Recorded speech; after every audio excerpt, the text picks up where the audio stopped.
ಖುಷಿಯ ನುಡಿಯಲು ಬೇಗ. ಮುಂದುವರೆದು ಹೇಳ್ತಾರೆ ಮುನಿಯ ಬೇಗ. ಮುನಿಯ ಬೇಗ ಅಂದ್ರೆ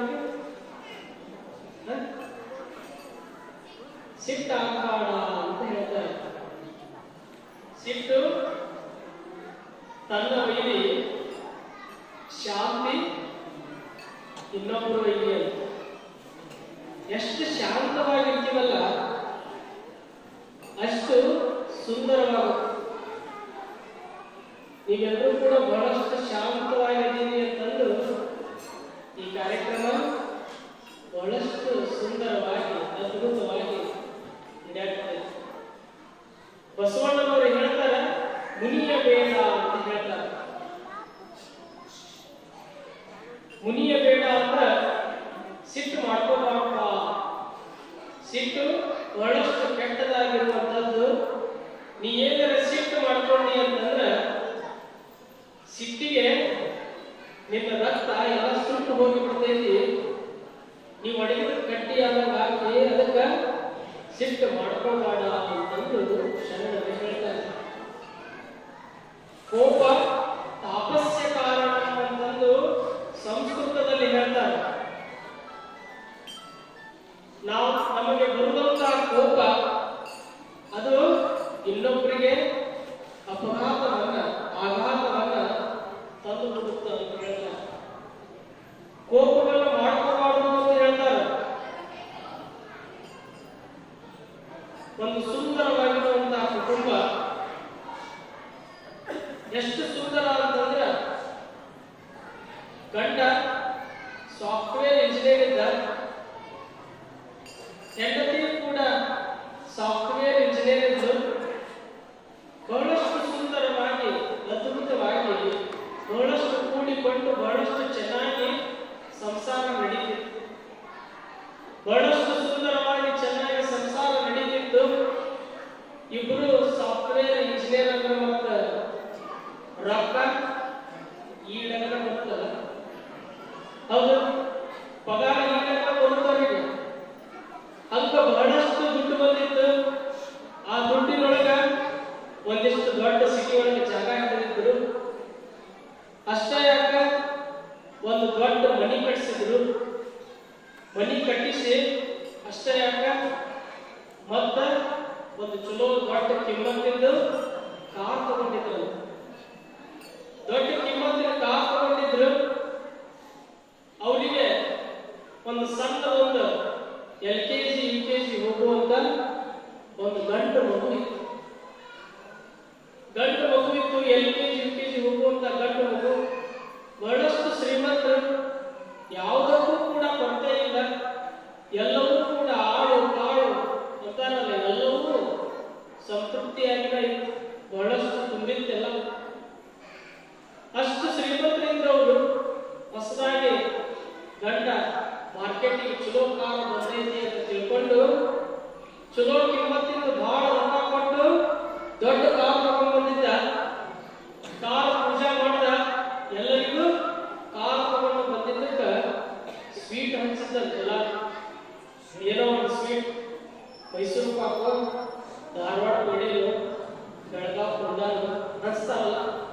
ನೀವು ಏನಾದ್ರು ಮನ್ಯಾಗ ಶುಭವಾಗುವಂತ ದೇವರ ಕಾರ್ಯ ಅಂತ ಹಂಚ್ತಿರೋದು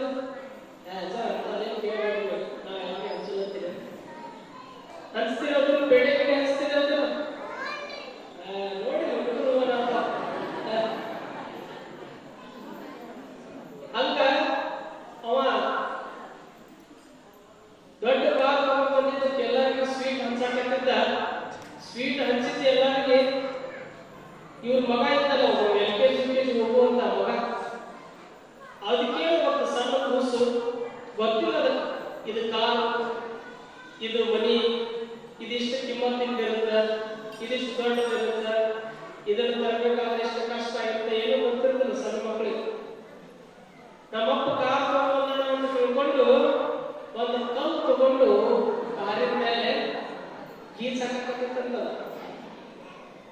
ಕಾರಿನ ಮ್ಯಾಗ ಗೀಚ್ ಹಾಕಕತ್ತಿತ್ತಂತ. ಅವ್ರ ಮಗ ಗೀಚ್ ಹಾಕೋಂತ ನಿಂತಿದ್ದಂತ. ಇಲ್ಲೊಂದು ಸ್ವಲ್ಪ ಗೀಚ್ ಹಾಕವ, ಅಲ್ಲೊಂದು ಸ್ವಲ್ಪ ಗೀಚ್ ಹಾಕವ. ಹಂಗ ಕಾರು ಸುತ್ತಮುತ್ತ ಎಲ್ಲ ಅಡ್ಡಾಡಿ ಆ ಕೂಸು ಕಲ್ಲಿನಿಂದ ಗೀಸಾಕತ್ತಲ್ಲ. ಆ ಹಾಕುವುದನ್ನ ನೋಡಿರುವಂತ ಅಪ್ಪ ಈಗ ಹೊಸದಾಗಿ ಕಾರ್ ತಗೊಂಡ್ ಬಂದೀನಿ, ಇವ ನೋಡಿದ್ರೆ ಕಾರ್ ತುಂಬ ಎಲ್ಲ ಗೀಸಾಕತ್ತಂತ ತಿಳ್ಕೊಂಡು ಆ ಮಗುವಿನ ತಲೆಗೆ ಜೋರಾಗಿ ಹೊಡಿತಾನ. ಜೋರಾಗಿ ಹೊಡಿತಾನಂತ, ಜೋರಾಗಿ ಹೊಡೆದಿದ್ದ ಪರಿಣಾಮ ಏನಾಗುತ್ತೆ ಅಂತಂದ್ರೆ ಆ ಮಗು ಅಲ್ಲೇ ಕೆಳಗೆ ಬಿಡುತ್ತಂತ. ಮಗು ಕೆಳಗೆ ಬಿಡುತ್ತಂತ. ಕೆಳಗೆ ಬಿದ್ದ ತಕ್ಷಣ ಎದ್ದುಕೊಂತಾನಂತ, ಅಳಗಾಡಿಸ್ತಾನ. ಆ ಮಗು ಎಚ್ಚರ ಆಗಲ್ಲ. ಮನೆಯೊಳಗೆ ಕರ್ಕೊಂಡು ಹೋಗ್ತಾನ, 4 ಮಂದಿ ಸೇರ್ತಾರ. ಹಂಗ ಕಾಲು ಇಸ್ಕೋದೇನು, ಕೈ ಇಸ್ಕೋದೇನು, ನೀರು ಹಾಕೋದೇನು ಎಲ್ಲ ಮಾಡಿದ್ರು ಕೂಡ ಮಗು ಎಚ್ಚರ ಆಗಲ್ಲ. ಒಡೆ ಎಲ್ಲ ಕೂಡ್ತಾರ. ಕೂಡಿ ಏನಾಯ್ತು ಅಂತಂದು ಹಂಗ ಅದ ಕಾರ್ ಒಳಗ ಏನ್ ಮಾಡ್ತಾರ ಹಾಸ್ಪಿಟ್ಲಿಗೆ ಕರ್ಕೊಂಡು ಹೋದ್ರು. ಹಾಸ್ಪಿಟಲ್ದಾಗ ಎಲ್ಲ ಚೆಕ್ ಮಾಡಿದ್ರು. ಅದು ಮಗು ಬಹಳ ಜೋರಾಗಿ ತಲೆಗೆ ಹೊಡೆದು ಬಿದ್ದಿದ್ರ ಪರಿಣಾಮ ಏನಾಗಿತ್ತು ಅಂತಂದ್ರೆ ಸತ್ತು ಬಿಟ್ಟಿತ್ತಂತ ಮಗು. ಅಪ್ಪ ಬಹಳಷ್ಟು ನೋವಾಗುತ್ತೆ. ಬಹಳಷ್ಟು ನೋವಾಗಿ ಏನ್ ಮಾಡ್ತಾರ, ಆ ಮಗು ಸತ್ತೈತೆ ಅಂತ ತಿಳ್ಕೊಂಡು ಎಲ್ಲರೂ ಬಹಳಷ್ಟು ದುಃಖದಿಂದ ಆ ಮಗುವಿನ ಅಂತ್ಯಕ್ರಿಯೆಯನ್ನು ಮಾಡ್ತಾರೆ. ದುಃಖದಲ್ಲಿ ಇದ್ದು ಒಂದು ಮಗನ ನಾನು ಸಿಟ್ಟಿನಿಂದ ಹೊಡೆದು ಕಳ್ಕೊಂಡ್ಬಿಟ್ಟಿಲ್ಲ ಅಂತಂದು ಅಪ್ಪ ಬಹಳಷ್ಟು ಮನಸ್ಸಿಗೆ ನೋವು ಮಾಡಿ ಆ ನೋವಿನಿಂದ ಆ ಮಗುವಿನ ಅಂತ್ಯಕ್ರಿಯೆಯನ್ನು ಮಾಡಿ ಬರ್ತಾರ. ಮಾಡಿ ಬಂದು ಅದ ಕಾರಣದಾಗ ಮಾಡಿ ಬರ್ತಾರಂತ. ನನ್ನ ಮಗುವನ್ನ ಯಾಕೆ ಹೊಡೆದ ಅಂತಂದು ವಿಚಾರ ಮಾಡ್ತಾರಂತ ಕುಂತು, ಮನೆಯೊಳಗೆ ಕುಂತು ವಿಚಾರ ಮಾಡ್ತಾರಂತ ಅಪ್ಪ. ನನ್ನ ಮಗ ಹೊಸ ಕಾರ್ ತಗೊಂಡು ಬಂದಿದ್ದಕ್ಕ ಕಾರ್ ಮ್ಯಾಗ ಗೀಸಾಕತ್ತಿದ್ದ. ಕಾರ್ ಮೇಲೆ ಗೀಸಾಕತ್ತಿದ್ದ. ಕಾರ್ ಮ್ಯಾಗ ಹೊಸ ಕಾರ್ ಏನು ಗೊತ್ತಾಯ್ತೋ ಇಲ್ಲೋ ಅಂತ ತಿಳ್ಕೊಂಡು ಅವನಿಗೆ ಹೊಡೆದು ಬಿಟ್ಟೆ ಅಂತಂದು ನನ್ನ ಮಗಾರೆ ಹ್ಯಾಂಗಡೆ ಗೀಚಾಡ ಅಂತ ತಿಳ್ಕೊಂಡು ಅಪ್ಪ ಮನೆಯಿಂದ ಮತ್ತೆ ಹೊರಗೆ ಬಂದು ಕಾರ್ ನೋಡ್ತಾರಂತ. ಆ ಕಾರ್ ಮೇಲೆ ಆ ಮಗು ಏನು ಬಂದಿರುತ್ತಂದ್ರ ಅಪ್ಪ ಐ ಲವ್ ಯು ಅಂತ ಬಂದಿರುತ್ತದೆ. ಎಷ್ಟು ಒಂದು ಮನ ಕಲಕು ಅಂತಂದ್ರೆ ಸಿಟ್ಟಿಗೆ ನಾವೇನಾದ್ರೂ ಬುದ್ಧಿ ಕೊಟ್ಟು ಬಿಟ್ಟಿವಪ್ಪ ಅಂತಂದ್ರೆ ಏನಾಗುತ್ತೆ, ಇಂಥ ಅನಾಹುತಗಳು ಆಗ್ತಾವ. ಅದಕ್ಕಾಗಿ ಹೇಳ್ತಾರ ಬಸವಣ್ಣನವರು ಬಹಳಷ್ಟು ಸುಂದರವಾಗಿ ಹೇಳ್ತಾರ, ತನಗೆ ಮುನಿದವನಿಗೆ ತಾ ಮುನಿಯಲೇಕೆಯ, ತನಗಾದ ಆಗೇನು ಅವನಿಗಾದ ಇಚ್ಛೆ ಏನು, ತನುವಿನ ಕೋಪ ತನ್ನ ಹಿರಿತನದ ಕೇಳು, ಮನದ ಕೋಪ ತನ್ನ ಅರಿವಿನ ಕೇಳು, ಮನೆಯೊಳಗಿನ ಕಿಚ್ಚು ಮನೆಯ ಸುತ್ತಲ್ಲದೆ ನೆರೆ ಮನೆಯ ಸುಡುವುದೇ ಕೂಡಲ ಸಂಗಮ ದೇವ ಅಂತ ಹೇಳ್ತಾರೆ. ಅದಕ್ಕೆ ನಾವೇನಾದ್ರೂ ಸಿಟ್ಟಿನ ಕೈಯೊಳಗೆ ಬುದ್ಧಿ ಕೊಟ್ಟಿವಪ್ಪ ಅಂತಂದ್ರೆ ಇಂತಹ ಒಂದು ಆಘಾತಗಳನ್ನು ನಾವೆಲ್ಲ ನೋಡ್ತೀವಿ. ಅದಕ್ಕೆ ಬಸವಣ್ಣನವರು ಹೇಳ್ತಾರೆ ಮುನಿಯ ಬೇಡ ಅಂತ ಹೇಳ್ತಾರೆ. ಮುಂದುವರೆದು ಹೇಳ್ತಾರೆ, ಕಳಬೇಡ ಕೊಲಬೇಡ ಹುಸಿಯ ನುಡಿಯಲು ಬೇಡ, ಮುನಿಯ ಬೇಡ, ಅನ್ಯರಿಗೆ ಅಸಹ್ಯ ಪಡಬೇಡ ಅಂತ ಹೇಳ್ತಾರೆ. ಅನ್ಯರಿಗೆ ಅಸಹ್ಯ ಪಡಬೇಡ. ಅಸಹ್ಯ ಪಡುವುದಂದ್ರೆ ಗೊತ್ತಲ್ಲ, ಯಾರೇ ಒಬ್ಬ ಭಿಕ್ಷುಕ ಬಸ್ ಸ್ಟ್ಯಾಂಡ್ನಾಗ ನೀವೆಲ್ಲ ಕೂತಿರ್ತೀರಿ. ಬಸ್ ಸ್ಟ್ಯಾಂಡ್ನಾಗ ಕುಂದಾಗ ಯಾರಾದ್ರೂ ಒಬ್ಬ ಭಿಕ್ಷುಕರು ನಮ್ಮ ಪಕ್ಕಕ್ಕೆ ಬಂದು ಕುಂತರು ಅಂತಂದ್ರೆ ಏನು ಹೊರಸಲ್ಲ, ಎಷ್ಟು ಇದಲ್ಲ ಅಂತಂದ್ರೆ ಅಸಹ್ಯವನ್ನು ಪಡ್ಕೊಂಡು ನಾವೆಲ್ಲ ಮುಂದೆ ಹೋಗ್ತೀವಿ. ಅಲ್ಲಿಂದ ಎದ್ದು ಬೇರೆ ಕಡೆ ಹೋಗಿ ಕುಂದಿರ್ತೀವಿ. ಇಂಥ ಅಸಹ್ಯವನ್ನು ಪಡಬಾರದು ಅಂತಂದು ಶರಣರು ಹೇಳ್ತಾರೆ. ಅಸಹ್ಯವನ್ನು ಯಾರಾದ್ರೂ ಅಂಗವಿಕಲರು ಬಂದು ಕಣ್ಣು ಕಾಣಲಾರದಂಥವ್ರು, ಕಾಲು ಇರಲಾರದಂಥವ್ರು, ಕಿವಿ ಕೇಳಲಾರದಂಥವ್ರು, ಅಂಗವಿಕಲರು ಬಂದು ನಮ್ಮ ಹತ್ರ ಏನಾದರೂ ಕೇಳಿದ್ರಂತಂದ್ರೆ ನಾವೇನ್ ಮಾಡ್ತೀವಿ, ಅಸಹ್ಯ ಪಡ್ತೀವಿ ಅವ್ರ ಬಗ್ಗೆ. ಹಾಲವನ್ನ ಕುಮಾರ ಮಹಾಶಿವಯೋಗಿಗಳು ಒಂದು ಹಳ್ಳಿಗೆ ಹೋಗಿರ್ತಾರೆ. ಒಂದು ಹಳ್ಳಿಗೆ ಭಿಕ್ಷಾಕಂತ ಹೋಗಿರ್ತಾರೆ. ಭಿಕ್ಷಾಕ್ ಹೋದಾಗ ಅಲ್ಲಿ ಸುಂದರವಾಗಿ ಇಬ್ಬರು ಅಂಧ ಮಕ್ಕಳು ಹಾಡು ಹಾಡುವುದನ್ನು ನೋಡ್ತಾರೆ. ಹಾಡು ಹಾಡುವುದನ್ನು ನೋಡಿ ಎಷ್ಟು ಅದ್ಭುತವಾದಂತಹ ಕಂಠ ಐತಿ ಅಂತ ತಿಳ್ಕೊಂಡು ಅವರನ್ನು ಕರೆದುಕೊಂಡು ಮಠಕ್ಕೆ ಕರೆದುಕೊಂಡು ಬರ್ತಾರೆ. ಮಠಕ್ಕೆ ಕರೆದುಕೊಂಡು ಬಂದು ಅವರನ್ನ ಸಂಗೀತ ಶಿಕ್ಷಣವನ್ನ ಅಭ್ಯಾಸ ಮಾಡಿಸ್ತಾರೆ. ಅದ್ಭುತವಾಗಿ ದೂರದಿಂದ ಮೈಸೂರಿನಿಂದ ಆ ಕಡೆ ಉತ್ತರ ಭಾರತದಿಂದ ಎಲ್ಲವ ಸಂಗೀತ ತಜ್ಞರನ್ನ ಕರೆಸಿ, ಸಂಗೀತಗಾರರನ್ನ ಕರೆಸಿ ಅಂಥ ಮಕ್ಕಳಿಗೆ ಅಸಹ್ಯ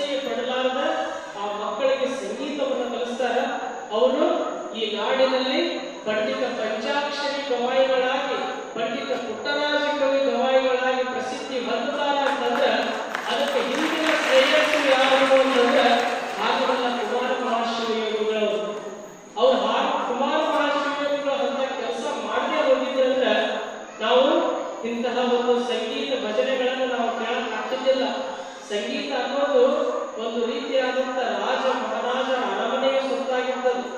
ಅಂಥದ್ದನ್ನ ಅರಮನೆಯ ಸೊತ್ತಾಗಿರುವಂತ ಸಂಗೀತವನ್ನ ಗುರುಮನೆಗೆ ತಂದಂತವರು ಯಾರಾದರೂ ಅದಾರ ಅಂತಂದ್ರೆ ಅದು ಹಾನಗಲ್ಲ ಕುಮಾರ ಮಹಾಶಿವಯೋಗಿಗಳವರು.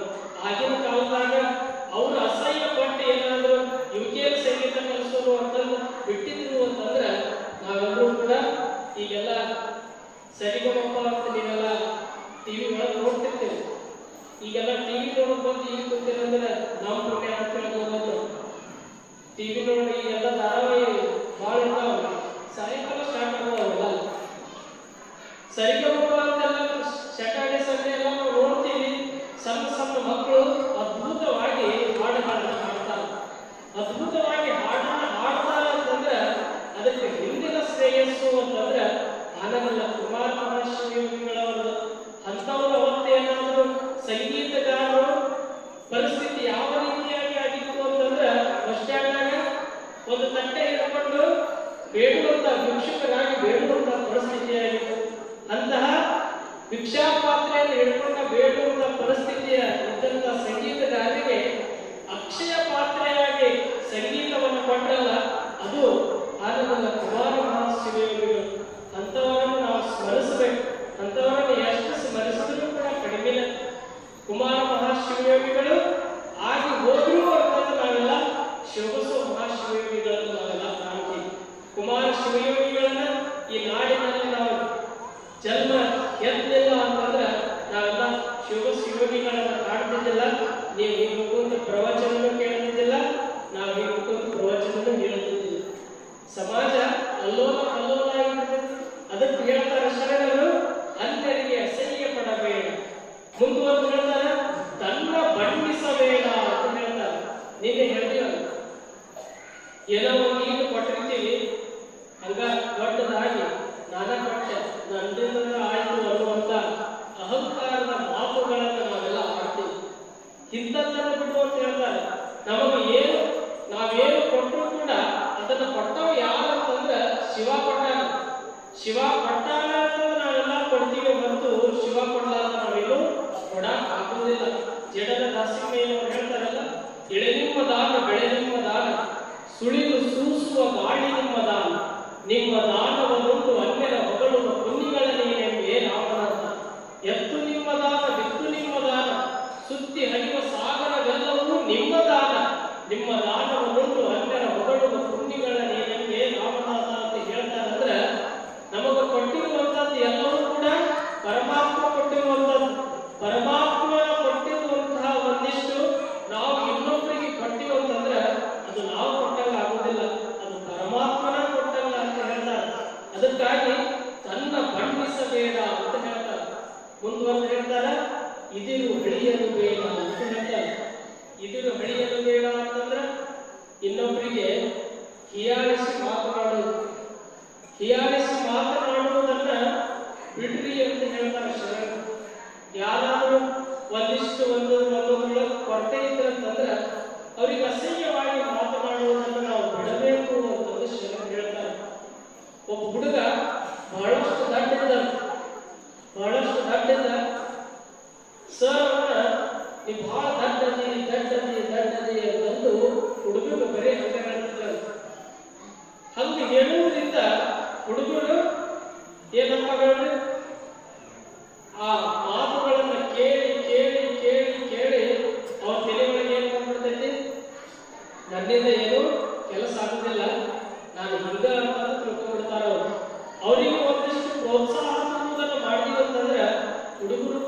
ನಿಮ್ಮ ಕೆಲಸ ಅವನ್ನ ಶಾಲೆ ಮಾಡೋದಿರುತ್ತ, ಇವನು ಕರ್ಕೋರಿ, ಇವನಿಗೆ ಬಡೀರಿ ಬಡೀರಿ ಏನು ಬೇಕಾದ ಮಾಡಲಿ, ಇವನು ಒಂದು ಚಲೋ ವೃತ್ತಿ ಮಾಡಲಿ ಅಂತಂದು ಅವ್ರವ್ವ ತಾವಂತ ಕೇಳ್ಕೊಂಡು ಕೂಡ ಅವ್ ಮಾಸ್ತರಿಗೆ ಒಳಗೆ ಕಟ್ಟಲಿಲ್ಲ. ಬೇಡ, ನಿನ್ನ ಮಗನ ಎಲ್ಲ ಬೇರೆ ಶಾಲೆಗೆ ಕಳ್ಸ, ಇವ ಏನು ಓದಾವಲ್ಲ ಬಿಡವಲ್ಲ, ಇವನೇನ್ ಇಲ್ಲಿ ಇಟ್ಕೊಂಡು ಏನ್ ಮಾಡೋದು, ಇವ ಕೇಳೋದಲ್ಲ, ಈ ಹುಡುಗರೆಲ್ಲ ಕಡೆ ಸಿಗ್ತಾವ ಅಂತಂದು ಸರ್ ಆ ಹುಡುಗನ ಹೊರಗಟ್ಟದ. ಅವಾಗ ತಾಯಿ ಮನಸ್ಸೊಳಗೆ ಒಂದು ಬರ್ತಂತ, ನನ್ನ ಮಗನ ಇವತ್ತು ಶಾಲೆಯನ್ನು ಹೊರಗೆ ಹಾಕ್ಯಾರಲ್ಲ, ಈ ಮಗನ ಹೆಂಗಾದ್ರೂ ಮಾಡಿ ನಾನು ದೊಡ್ಡ ವ್ಯಕ್ತಿಯನ್ನಾಗಿ ಮಾಡಿ ವಾಸ್ತವವನ್ನು ತೋರಿಸಬೇಕು ಅಂತ ತಿಳ್ಕೊಂಡು ತಾಯಿ ಮನಸ್ಸಿನಲ್ಲಿ ಅನ್ಕೊಂಡು ಆ ಮಗುವನ್ನ ತನ್ನ ಮಗನನ್ನ ಕರ್ಕೊಂಡು ಮನೆಗೆ ಬಂದಾಳಂತ. ಮನೆಗೆ ಕರ್ಕೊಂಡು ಬಂದು ತನಗೆ ಎಷ್ಟು ಸಹಾಯ ಆಗುತ್ತಲ್ಲ ಅಷ್ಟು ತಿಳುವಳಿಕೆಯಿಂದ ಆ ಮಗನಿಗೆ ಕಲಿಸ್ತಾಳಲ್ಲ. ಕಲಿಸಿ ಕಲಿಸಿ ಕಲಿಸಿ ಕಲಿಸಿ ಎಷ್ಟು ಮಟ್ಟಿಗೆ ಕಲಿಸ್ತಾಳ ಅಂತಂದ್ರ ಆ ದಡ್ಡನಾಗಿರುವಂತ ಮಗ ಒಬ್ಬ ದೊಡ್ಡ ವಿಜ್ಞಾನಿ ಆಗುವಂತ ಕಲಿಸ್ತಾಳಂತ. ತಾಯಿಯ ಶಕ್ತಿ ಅಂತದ್ದು ಅನ್ನುವಂಥದ್ದನ್ನ ನಾವೆಲ್ಲ ತಿಳ್ಕೋಬೇಕು. ತಾಯಿ ಮನಸ್ಸು ಮಾಡಿದ್ರೆ ಸಾಕು ಏನೆಲ್ಲ ಮಾಡಕ್ ಸಾಧ್ಯವಾಗುತ್ತನಾಕ ವಿಜ್ಞಾನಿ ಆದವ. ವಿಜ್ಞಾನಿಯಾಗಿ ಒಂದು ಸತಿ ಪ್ರಯತ್ನ ಮಾಡದ, ನಾವೆಲ್ಲ ಇವು ಬಲ್ಪನ್ನು ನೋಡ್ತೀವಲ್ಲ, ಒಂದು ಸತಿ ಇದನ್ನ ಕಂಡು ಹಿಡಿಯಕ್ಕೆ ಪ್ರಯತ್ನ ಮಾಡ್ದ, ಆಗಲಿಲ್ಲ. ಹಂಗ ನೂರು ಸತಿ ಪ್ರಯತ್ನ ಮಾಡಿದ್ರು ಆಗಲಿಲ್ಲ. ಆಮೇಲೆ ಒಂದು ದಿವಸ ಬೆಳಕು ಬಂದು ಬಲ್ಪನ್ನು ಕಂಡು ಹಿಡಿದ. ಅವನ ಥಾಮಸ್ ಅಲ್ವಾ ಎಡಿಸನ್ ಅನ್ನುವಂತಹ ಒಬ್ಬ ದೊಡ್ಡ ವಿಜ್ಞಾನಿಯಾಗಿ ಬೆಳೀತಾನ ಅಂತಂದ್ರ ಒಬ್ಬ ದಡ್ಡನಾಗಿರುವಂತಹ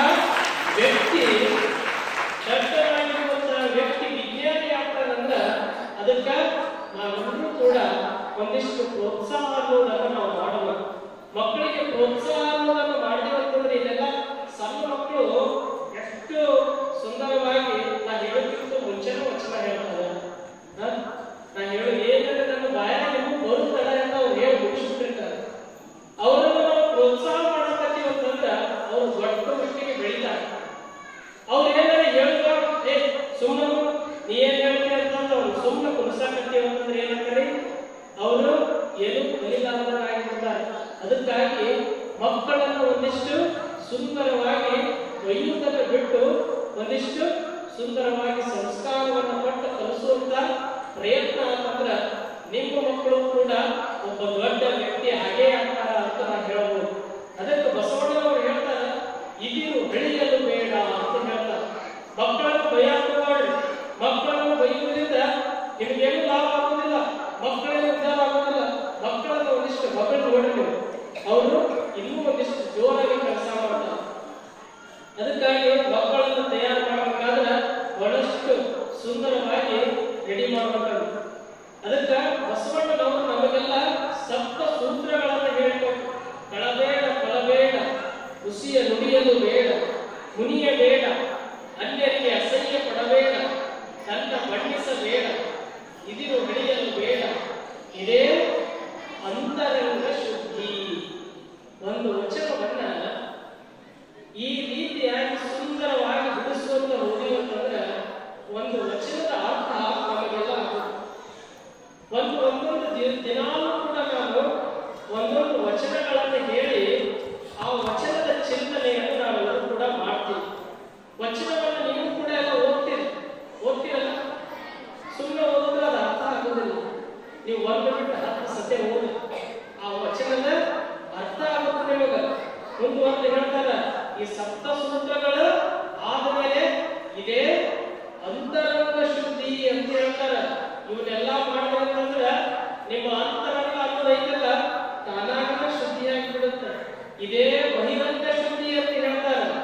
ಇದೇ ಅಂತರಂಗ ಶುದ್ಧಿ, ಇದೇ ಬಹಿರಂಗ ಶುದ್ಧಿ, ಇದೇ ನಮ್ಮ ಕೂಡಲ ಸಂಗಮ ದೇವರ ಒಲಿಸುವ ಬಲಿ ಅಂತ ಹೇಳ್ತಾರೆ. ನಾವೇನಾದ್ರೆ ಪರಮಾತ್ಮವನ್ನು ಒಲಿಸ್ಕೋಬೇಕು ಅಂತಂದ್ರೆ ಈ ನಿಯಮಗಳನ್ನು ನಾವೆಲ್ಲರೂ ಕೂಡ ನಿತ್ಯವೂ ನಮ್ಮ ಜೀವನದಲ್ಲಿ ಪಾಲನೆಯನ್ನು ಮಾಡಿದಾಗ ಮಾತ್ರ ನಮ್ಮ ಪರಮಾತ್ಮನ ದರ್ಶನ ಆಗುತ್ತ ಅಂತ ಹೇಳ್ತಾರೆ. ಅಂತರಂಗ ಬಹಿರಂಗ ಬಹಿರಂಗ ಅಂದ್ರೆ ಹೊರಗಿರುವಂತದ್ದು, ಅಂತರಂಗ ಅಂದ್ರೆ ಒಳಗಿರುವಂತದ್ದು. ನೀವೆಲ್ಲರೂ ಕೂಡ ಪುರಾಣಕ್ಕೆ ಬಂದಿರ ಬರುವಾಗ ಹ್ಯಾಕ್ ಬಂದಿರಿ? ನಡ್ಕೊಂತ ಬಂದಿರ? ಬಂದ್ರಿ